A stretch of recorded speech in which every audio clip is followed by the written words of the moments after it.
শয়তান, তার নাম কিন্তু শয়তান না, তার নাম কি? আযাযিল। নাম কি? আযাযিল। শয়তানের নাম ছিল কি? আযাযিল।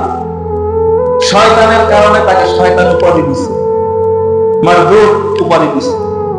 তো আযাযিল সে মস্ত বড় ইবাদতগার ছিলেন, এত ইবাদত করতেন যে ইবাদতের কারণে তাকে ফেরেশতাদের সর্দার বানাই দিছে, মুআল্লিমুল মালায়েকা, ফেরেশতাদের সর্দার। হঠাৎ একদিন আল্লাহ তাআলা সবাইকে হুকুম করছে, সবাই সিজদা করো আমার আদমকে।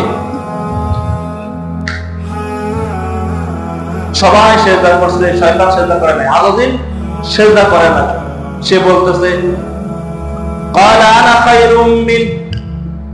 قال انا خير من خلقتني من نار وخلقته من طين। আমি তো তার থেকে উত্তম, তাকে মাটি দিয়ে বানাইছো আর আমাকে আগুন দিয়ে বানাইছো। আমার কাজ হলো উপরে উঠা, মাটির কাজ হলো নিচে যাওয়া। আমি তাকে কিভাবে সিজদা করব? শয়তান বলতেছে।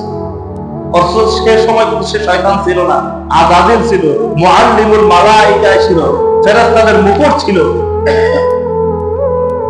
তো তাকে এই শয়তানি বুদ্ধি কে দিছে? সে কিন্তু শয়তান ছিল না, তাকে এই ওয়াসওয়াসাটা কে দিল? তার অন্তরের মধ্যে, নফসের মধ্যে এই অহংকারটা কে ঢুকায় দিল? তখন তো শয়তান ছিল না।